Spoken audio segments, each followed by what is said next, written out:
What's up, everyone? Jughead's Journey here. Welcome back to our Berserk Manga reading series. Today we're reading chapter 0.06, The Guardians of Desire, part 4. So without any further ado, tune in and read alongside with me during my full uncut reading reaction, and then stay for my deep analysis discussion after. The Guardians of Desire, chapter 4. This looks so amazing, but this first page, I love how every chapter, you always get that first 1 or 2 pages that are this immensely, beautifully detailed illustration. And I'm about to hit the next page, and I hope it is the Count and Guts fighting. I want to see the Count in absolute detail. And oh, thank you. Look at this. The illustration work blows me the hell away. So grotesque. And Guts has let go of the blade. His hand has separated from the hilt. And just the quality of Puck right here, the see-through wing, and I like to sketch in my free time and draw. Some of the paintings on the walls behind me are my own. I can't even contemplate something like this, being able to do this. But dude, what the fuck? And this is where you get a really good detail of what the face looks like. A separate mouth. And the eyes here, with eyes here, nose, another mouth. And it looks like the BEHELIT egg. It's over. Guts. What's wrong with you? Come on. Is this how it's going to end? It can't be over. You, who were always so high and mighty, always putting other people down. Wake up, dummy. Wait. No matter how much you've tried to hone your skills, you've come to the limit of your pathetic human form. How fragile, you humans. This is like pure, I don't know what, like Orson Welles, I don't know what, but the scar across the eye. What did you say? What the hell did you say? Look who's bragging, Baldy. Okay, Puck, he's that guy. Puck is that guy. You yourself used to be one of those fragile humans. Exactly. Puck, the smallest in any room, but the most vocal and the most heroic. What's that? It's true. Teresia told me. Ooh, bringing the daughter into this? Teresia told me how you went crazy after your wife was killed 7 years ago. Is that going to trigger? Is that human part of the psyche going to come out? Hearing Teresia, hearing wife. You acquired those powers so you could get revenge on the heretics, didn't you? But that wasn't the only reason. Okay, I don't have to scroll anywhere because the page fits the whole screen. Cool. If it was only about revenge, all you had to do was exercise your authority. He wanted absolute authority. The truth is, you became this thing to run away from the pain inside your own heart, to run away from yourself. You threw away your humanity. If anyone's a fragile human, it's you. Boom. That's a mic drop from Puck right there. If anyone's fragile, it's you. You were so fragile that you gave up your humanity to run away and hide from it. Damn.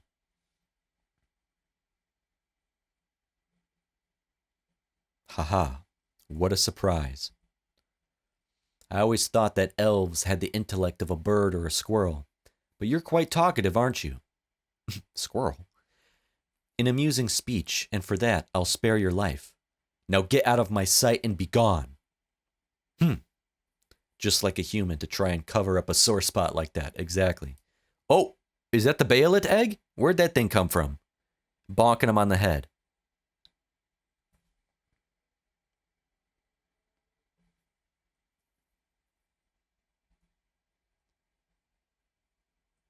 A BEHELIT. Wait, is that the same? Is this a new one? Is this a different BEHELIT than the one that Guts took, or is this it? I'm confused. It also looks different. Like the eyes have shifted and moved. Like the eyes and the mouth are in a different position than when we first saw it. You saved me the trouble of looking for it myself. Oh God. Are we going to use it this chapter? And you can see some of the antenna, one of the eyes missing. He's battered up, scar across his eye. He's messed up. Puck's trying to fly away with the egg. Fool. If you think I'm going to hand this over to the likes of you, you got another thing coming.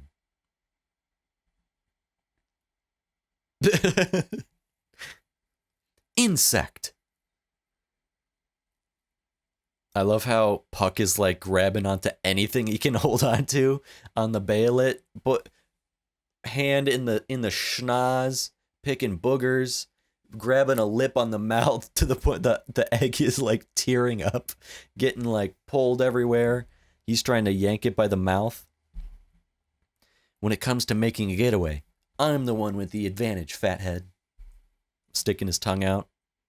I love how there's always this like mixed atmosphere of levity and humor that goes along with, and it's juxtaposed so beautifully with the dark imagery and everything else. So you're getting both. It's a dance.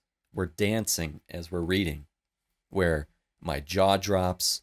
I'm shocked at what I'm looking at. I see people getting cut in half. I'm seeing brutal death. I'm seeing horror and tragedy. And then a page later, I have to make voices for Puck's reactions. And I'm reading Puck, call this apostle demon a fathead. I love that. That's right. If I'm flying, you can't possibly start getting rocks chucked at. Fool. Pathetic elf. If you wish to die that much, so be it. Oh, like the fucking baby hands with the giant hook. 1, 2, 3, 4, 5, 6, 7 toes. Count 'em, 7 toes. Guts, can you please wake up? Oh my God, the daughter's here. Oh my God, the daughter's here. The daughter ran out of her room. The first moment of personal agency she's had in 7 years. How frightened she had to be when the door came off the hinges and she had the opportunity to escape. But she made that choice, and she did it. And where did she run to? She ran for Puck and ran to the throne room, and she's about to see her father. Oh my God. What is that going to do to the Count? She looks so much younger here than when she was in her room. Last chapter, I thought she was like in her 20s, older, like 17, 18, 19, 20, 20 something. She looked older. Here, she looks like an innocent, like young teenage girl. And he's terrified that his daughter is seeing him like this.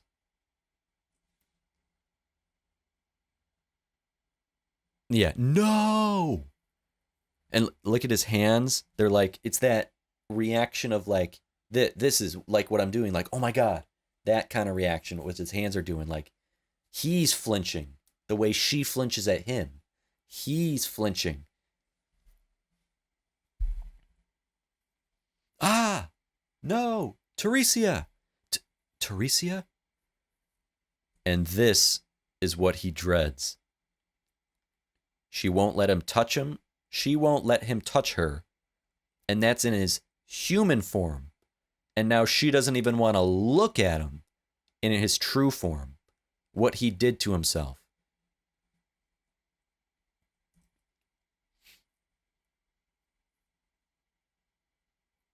Teresia. Drops everything, drops the conflict with Puck, forgets about Guts, and is, I want to say, running to his daughter, but this ain't running. I don't know what you want to call this. Slithering, crawling, rolling, I don't know what, but it's not running. And look at this. This is like half terrifying and also half pitiful. This is where you get the human emotion from. Like the human side of him took over, and that's what's controlling the facial musculature.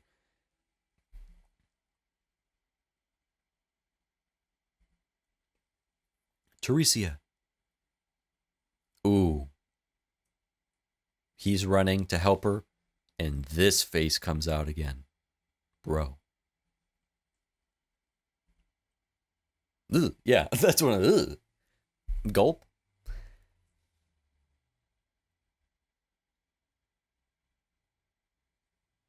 Dude.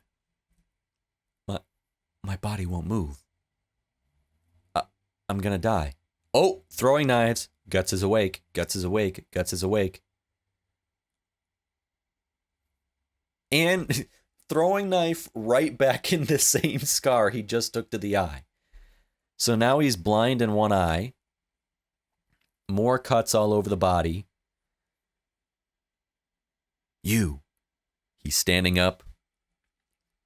Still in a pool of his own blood. Picks up the hilt of the sword. 2 hands. 1 hand. 2 hands. Because I take it, he has a right to be a little weak right now. But he don't look weak. He don't look weak. He looks fired up. That when that adrenaline hits your muscles and hits your bloodstream, picking it up with 2 hands.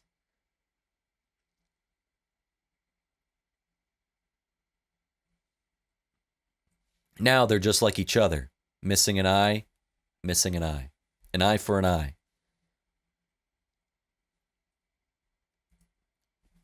Guts. You jerk. You big stupid jerk. You were just pretending to be dead, weren't you? I really thought you were a goner. What's the big idea? Always acting so tough. Why don't you just go off and die? I love, it's so, I love that. When you just say anything. But look how worried Puck was. But I love that reaction of you care for someone so much, had them worried, sick, terrified, and you just go off and die, making me feel this way. Ooh. I already knew it. I cheated by looking down a little bit, but I was like, oh wow, a moment of, connection. Where's the panel where he's going to swat him away? And I cheated, my eyes cheated, and I looked down, and, oh, well, that's not really a swat. I thought it was going to be a full, get out of my way with this sappy shit. You're still alive. This does feel like a brief moment of, of connection, of humanity right here. And then goes to pure, now I'm back on the mission. Kind of like, Puck, I heard you. Now, move aside. My turn. And if Guts was what was conscious, this whole time listening to what Puck was saying. I keep thinking I have two cameras, and I keep realizing I keep looking at this camera, looking this way when I could just be looking at you here. I'm sorry. It's also because I have my OBS on this monitor. My bad. But how it goes, mission focus, and move aside. My turn. But I was saying of while Guts was pretending to be dead, listening to what Puck was telling the Count. Again, tiny elf versus towering monstrosity. Wait a second, Guts. Don't be so rash. You'll die. He's loving that. That resolve makes him stronger. He smiled. He's dragging the sword with every step. Not going to waste the energy to pick it up just yet. Going to drag it with him.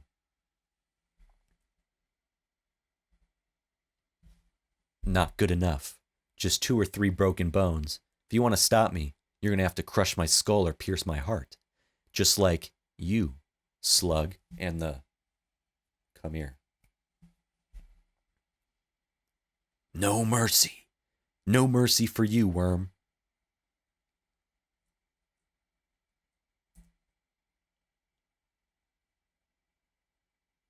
Oh, and he gets stomped.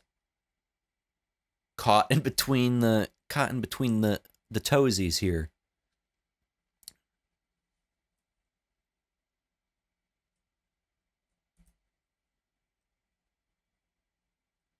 He gets ragdolled again, lets go of the sword again.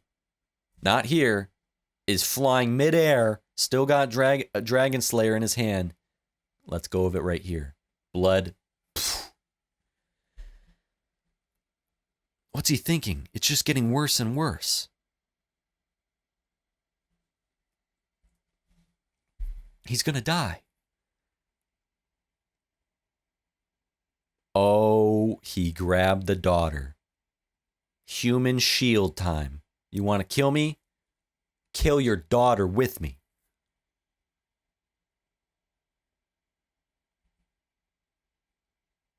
And he stops. This panel's amazing.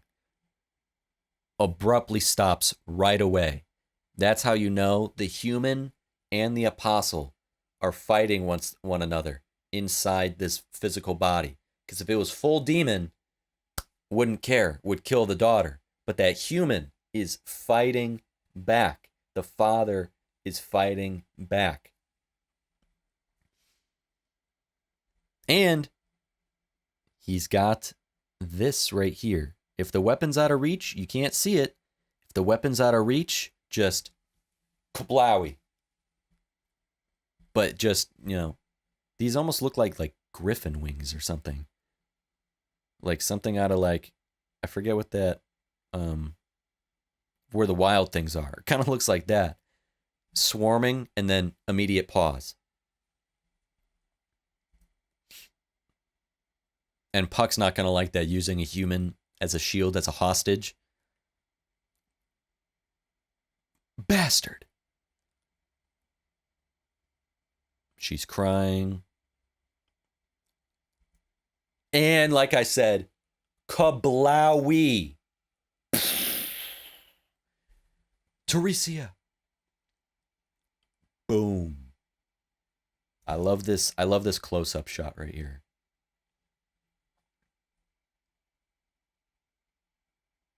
Just, this is a sick shot. Just full dragon's breath out of his arm. And I just think it's so cool. The wrist just drops down to a cannonball. I really love that. Is half his face is going to be gone here. And, a charred, melted body here. It's going to happen. He's on fire. On fire.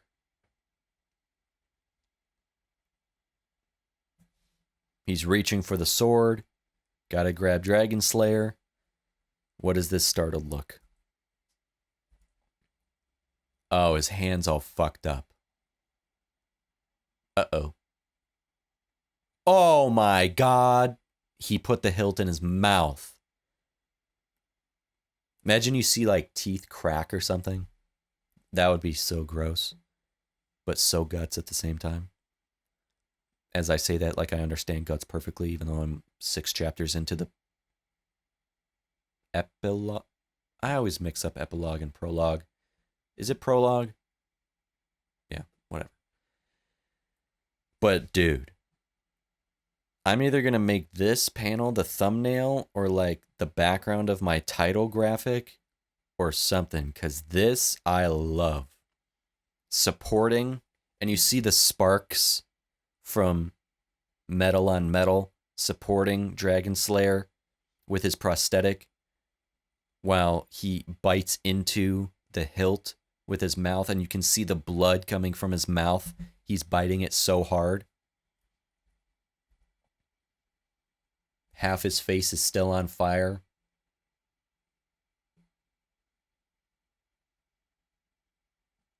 What the fuck did he just do? Is that how powerful Dragon Slayer is? How sharp it is? He didn't even swing the sword. He braced it with his... Let me move over here.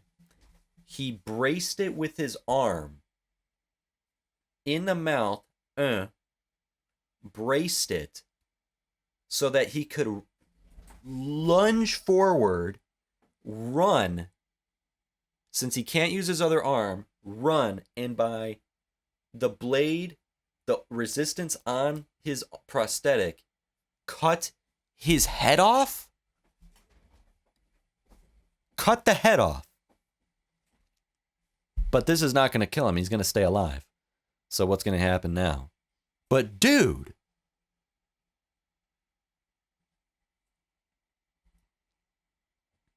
oh my God. You know, half his face is already on fire, melting, and then the head gets cut off. And we have everybody screaming, mouths open, yelling on the ground.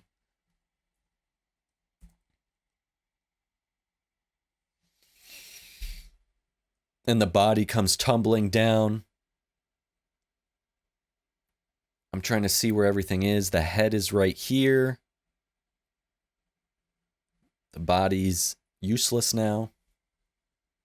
But I'm sure this guy, maybe not immortal, but I don't know how complicated it's going to be to kill him.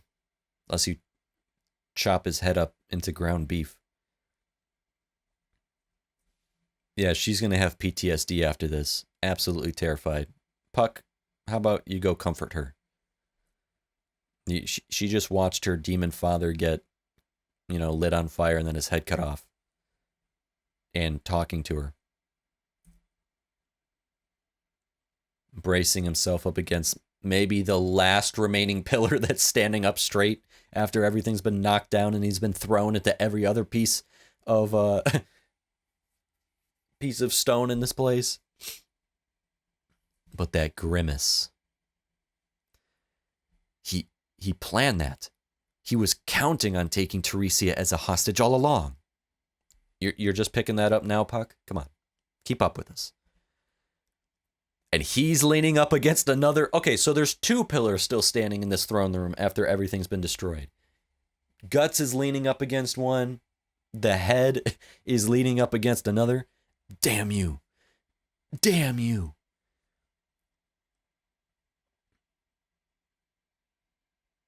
What is he doing? What is this? Is this a dagger? Oh my God, look at his finger. It's completely like broken, bent backwards. That, I felt that in my own hand. Oh, and I just cracked my knuckle. That didn't feel good. But look at that. So this, like a separate dagger he has. And his finger is fucked up. Is he gonna, what's he gonna do? Slice him and dice him? Like the Joker in The Dark Knight puts the knife in his mouth? Why so serious? I'll show you the limit of a human being. Yeah, we're all fragile, all right. We humans. You bleed like I bleed. Look at this blood coming out of your face. Look at that horror on your face, we humans.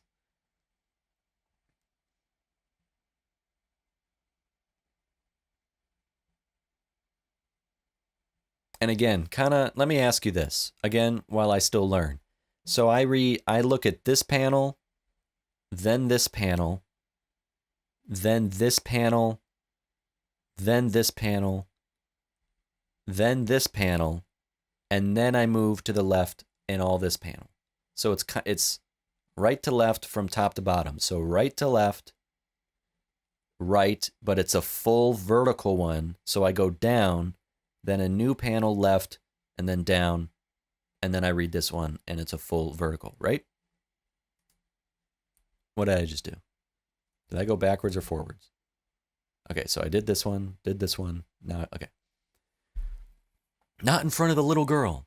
That little girl, Teresia, she's completely innocent. Shut up.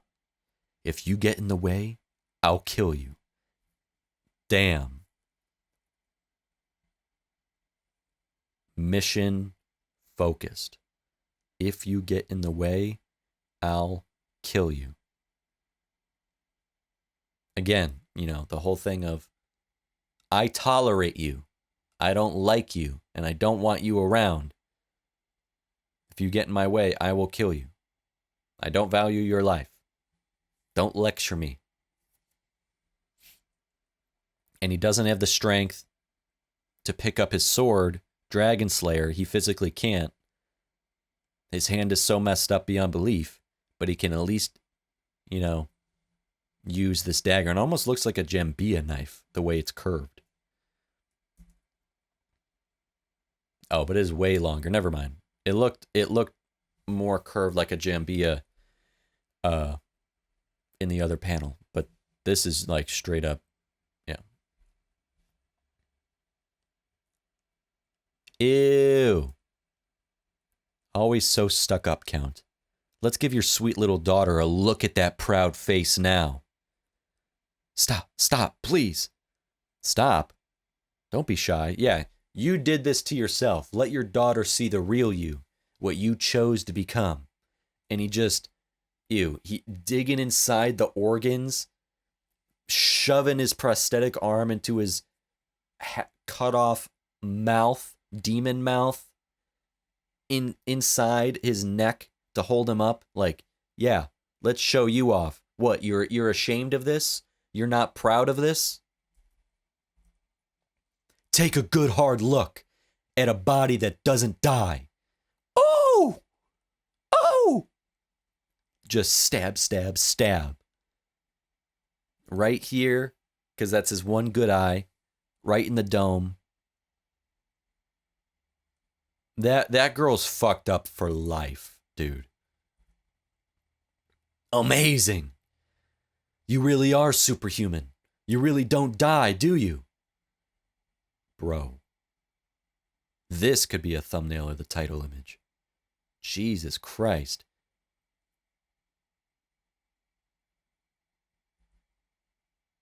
Getting stabbed endlessly. What? Why go that far? Teresia. He's not stopping. Oh, he's fallen over. What happened? Oh, the knife broke. Look it, the blade broke right here. He stabbed him so much that the knife broke. Is it stuck? Where is it stuck in him? Do we see it? Yep, the blade's right here. Blade broke off in his head. And he's just chuckling. Laughing maniacally. Literally laughing maniacally. Like someone just told a joke. And this is all like a joke to him.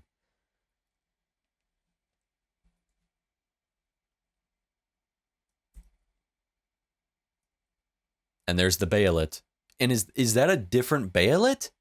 Or the same one? I'm confused by that. No. I don't want to die. I don't want to die. Is he going to summon the BEHELIT as a last resort? Is he going to summon it? Look at the smile on the BEHELIT's face. Look at that. Not even like a smile, almost like, I don't know how to describe that. Like looking up and I don't know how to describe that. Guts, it's the BEHELIT. And it's crying out. Its eyes are bleeding, crying out, yelling. This looks like straight out of like Pink Floyd or something. The eyes are open. Is he summoning the God Hand? Woo! I think we just summoned the God Hand. This is a double page spread. Is this a alternate dimension? This is trippy. Even he looks terrified. He's sweating. Oh, they all got teleported. The daughter, Puck, him, in whatever the hell this is.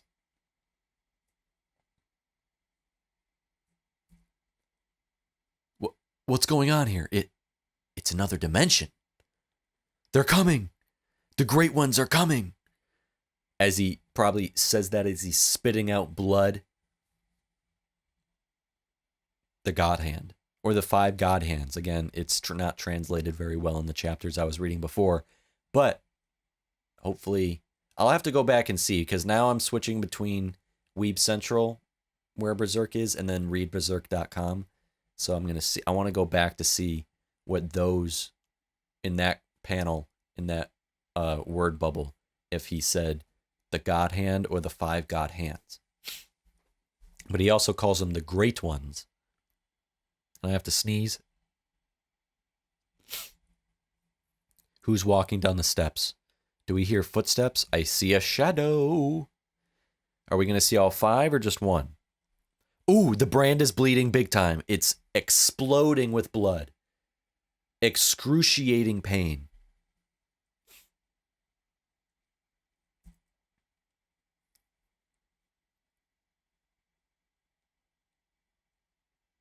What the fuck is this alien? Oh. 1, 2, 3, 4. Is this 5 right here? This little blob? This is an entranceway. That's nothing.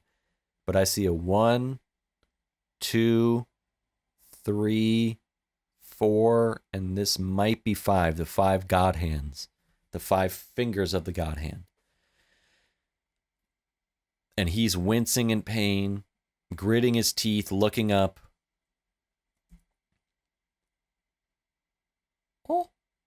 Oh no, we've ended? What the hell? What the hell? What the hell is this? Okay, this guy's the scariest. I don't like this. That looks like an actual, like, skull Martian. Ew. This guy doesn't creep me out as much. This is a human under here. That's a woman. That looks like long hair. This and the mouth and the lips look very feminine to me. This might be a woman. And then, so that was the 5th, because this is like the little blob thing. This is the God Hand right here. The 5 God Hands. 1, 2, 3, 4, 5. I am looking at the God Hand. Ooh. Yeah, that's my face right now. This chapter portrayed Guts as a man. This about Guts being a man, not a myth. Not a mythological figure, but flesh that bleeds and sweats, can fail, can get desperate, can be defeated, can die. We see a heavy man getting thrown against and across broken, busted stone, body twisted and beaten up, bleeding all over. This man's body has limits. He's reaching that limit. A very crucial visual truth to this character. Throwing knives because he can barely move and get up close. And a full two-handed grip of the sword and a cut isn't possible. He resorts to the prosthetic arm cannon since he can't get up to fight. He has to bite the hilt and brace his dragon slayer with his metal prosthetic to use practically all of his energy that he has left to slice off the Count's head. He can wield a dagger with the one working hand he still has. Absolutely nothing this chapter, I'm so used to anime, absolutely nothing this chapter looks effortless. He's trying to buy time. He's using a girl as a shield, and he's trying to keep a distance. He's doing anything in order to live. Berserk doesn't seduce you with a story of invincibility. As this story continues on, as I read more chapters, as I follow Guts, going through more supernatural dramas and ordeals, this chapter has already done the groundwork that showed me a mortal human body that pays the bills and pays the price. This chapter builds empathy for the man. Supernatural forces and cosmic odysseys feel more terrifying when you know the person confronting them can die and has come close to it before.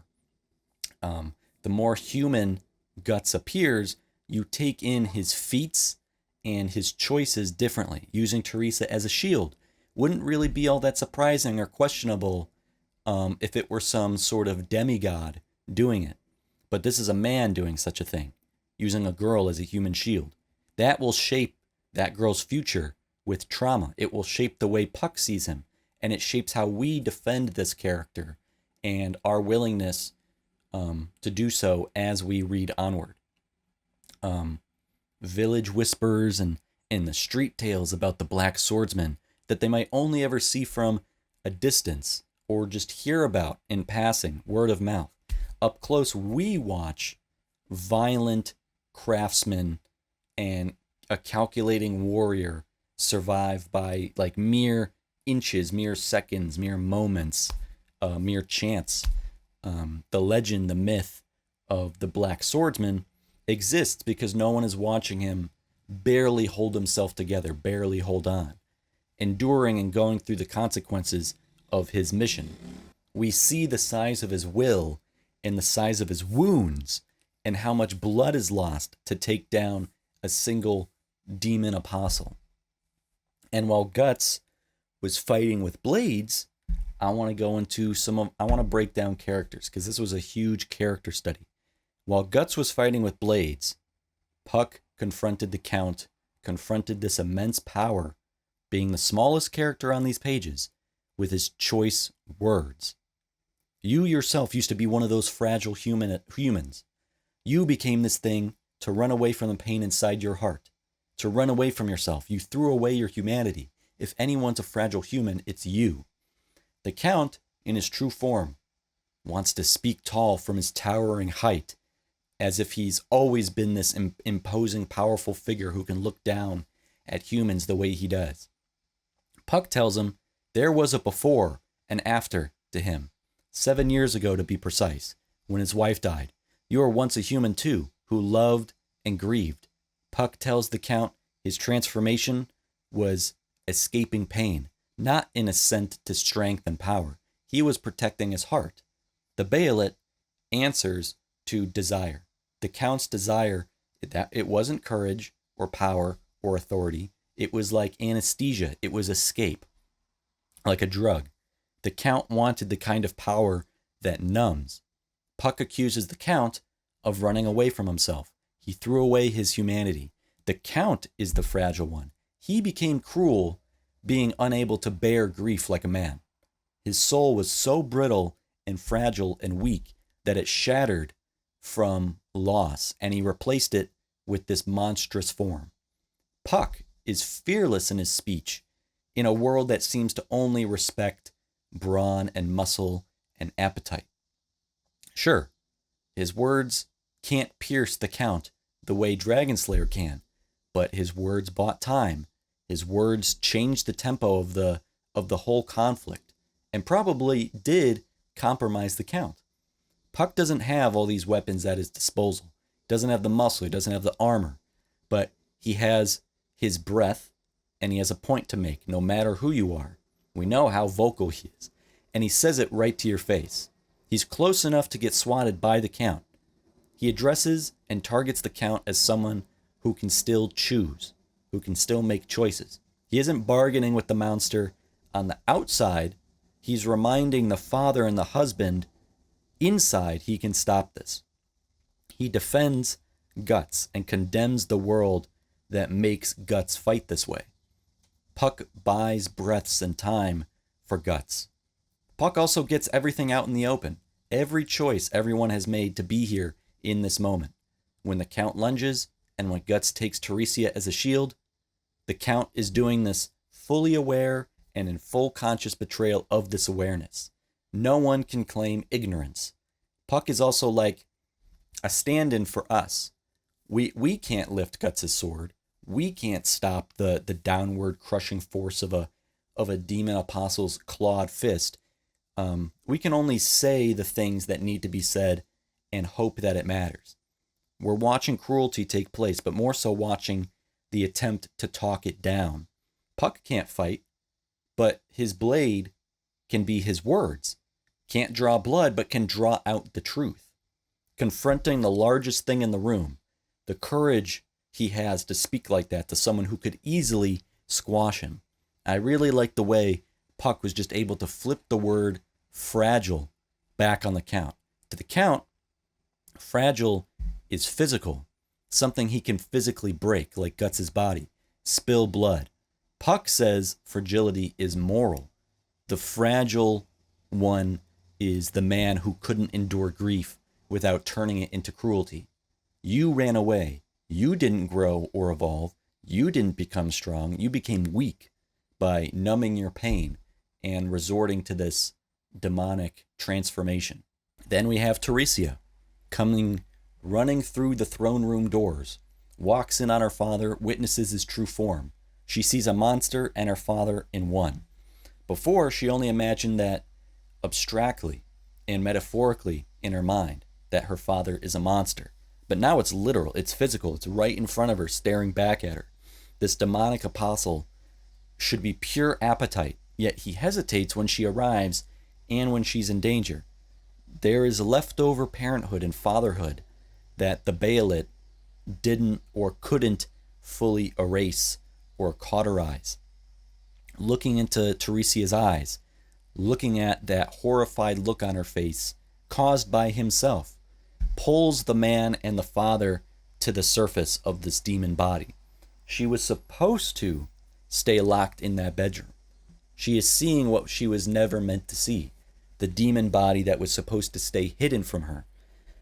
And before she can even process any of this, Guts uses her as a human shield and forces her to look because she's pitted between these two men. And let's talk about Guts using her as a human shield.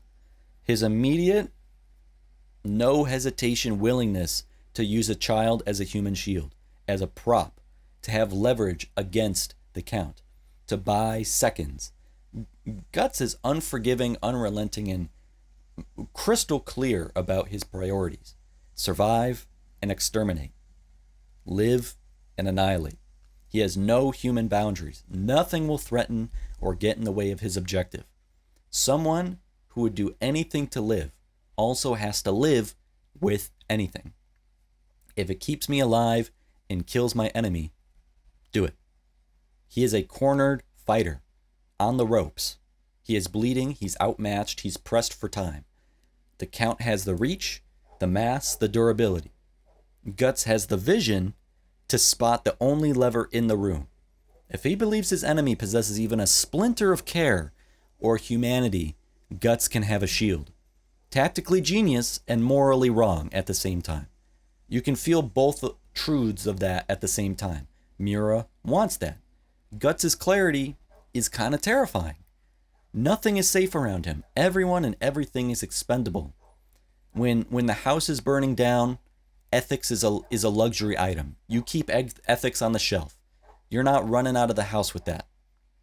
Teresia is double betrayed. Once by her father, a predator in hiding, in disguise, then the rescuer who's turned her into an expendable tool, even though we know he's not even here to rescue her. I also really like the images that conveyed how startled the Count was. Even more so, almost like ashamed his daughter is witnessing him. Some of those facial expressions read to me like shame. She sees the truth of her father and the truth of her rescuer. She will inherit tremendous trauma from this both. The Count hesitates to attack Guts. He flinches. Before, the daughter flinched from him. Here, he flinches from her. And now she is a hostage sitting between him and his prey. For pages, he was going on about purity and judgment. Then this face comes through the door. These eyes gaze at him. Now he is judged, and he is seen as impure. The mask no longer works on her. This whole moment is about accountability. Puck argued accountability when talking to the Count, and Teresia's mere presence is another argument for accountability. Her horrified look at him, that's what cuts deep, way deeper than Puck's words could, and even Guts' Dragon Slayer could. She breaks the mask. You just feel sorry for Teresia. She sees what her father is. He's supposed to be bad. So then the person fighting bad must be good, logically. But this is not the best example of who or what good is in this world. And remember, she's not exposed to anything in this world. So everything for her is a first-time experience. Because the good just used her as a prop and took her as a captive hostage. Her parent is a demon, an apostle, slug, whatever you want to call him. And this warrior knight trying to defeat the demon monster, who you would think is meant to be good, taking on bad, is using her as a prop for leverage. So the person who should have been the model of her protection and safety, her father, is revealed as a predator. A father is supposed to be their daughter's greatest protector, and he's a predator. He's a lie. And then this savior is willing to hurt her and sacrifice her. But the sickest panel of the whole chapter was how Guts managed to slice the Count's head off. And the build up to it, biting the hilt of the sword, sword in mouth. Zoro took a page out of Guts' book. He rests the weight of the sword on his prosthetic arm, bracing it, and then with whatever strength he had left, steps forward with power and speed and slices the Count's head clean off. But the head still lives. He cannot die. In Berserk by now, only a few chapters into the prologue, I know decapitation is nothing. It's not final, it's just a comma. The head still speaks, still lives. Guts repeatedly stabs and mutilates the Count's head with a dagger, making Teresia watch it all, laughing maniacally as he does it, like he's insisting that death obeys him. Keep stabbing, die already. But mostly Guts is just having fun doing this, watching the blood spurt all over the place, hurting someone. The dagger snaps from the force and the number of gashes and the number of arm thrusts. The snapped off blade stuck in the head with the handle in Guts' hand, and he just sits back and just continues laughing. And the daughter having to just watch that all, really punishing the Count by forcing him to see his daughter's horror and making Teresia learn the truth, be exposed to the truth, be exposed to the horrors that exist in this world. You've been locked away in that room. You have no idea what exists out there in the world. Better you understand the world right here and now and have your father be the lesson. Guts is going to blur the lines between violation and revelation. As a reader, I want the apostle demon dead. But here's the cost of that. Here's the method. Do I still want that same thing? Is there a better way? Ironically, if I have it correct, the more Guts mutilates him, the more the Count's emotions spike. his terror and his desperation spikes. Intensity builds up. And isn't that what the BEHELIT feeds on or activates from? That's what the BEHELIT answers to. So Guts means to end him, but he creates the conditions for the Count to plea for the BEHELIT to answer his cries. Great irony there. The Count doesn't want to die. The Count sees the BEHELIT slip out from Guts's wares or wherever it came from. He calls on it while being mutilated, and in desperate desire, that's what activates it. He is running away from pain yet again, calling to this wrong human face, eyes where they shouldn't be, nose, mouth that shouldn't look or close that way. It looks ancient and also like infantile at the same time. This thing was clearly made in the image of people. The power it wields or channels has to be tied to something human feeling, human emotion. How wrong it looks. The wrongness of it also tells you whatever power it does wield or whatever it does offer you is distorted, just like the face is distorted. The power you receive or the gift or the answer you get to calling on it will be a distortion, not fulfillment. The facial features rearrange, sliding into place like the tumblers on a lock. Blood pours from its weeping eyes. Ominous as hell. There is a price to pay for this. Space bends, and they all are transported to a different spatial dimension, a labyrinth void of impossible staircases. The God Hand looks down on them, watching from above like half gargoyle, half magistrate. On Earth, the Count was a predator, a monster. Now here he's a beggar, a defendant, a supplicant, and Guts is a trespasser. He's not supposed to be here, bleeding on their steps. Teresia is also here. Teresia is a potential offer, a potential sacrifice. She's collateral, not even like a person, an object. What is the Count willing to give up to live? He doesn't want to die. Don't let me die. Okay, these 5 figures we see, the 5 figures of the God Hand, are like, they're probably going to ask next chat, what are you willing to give up? You summon the court. The court is here. We've gathered. I don't think this court is going to show mercy. And that's where I think this is going next chapter. And that's where I'm going to end today's discussion. So, if you enjoyed the video, hit that like button and let me know, and subscribe if you haven't already, and keep the conversation going down in the comments below. Check out my Patreon for exclusive reactions and unedited reactions. Having said all that, and with that said, so long, farewell, until next time, thank you, have a good one, peace.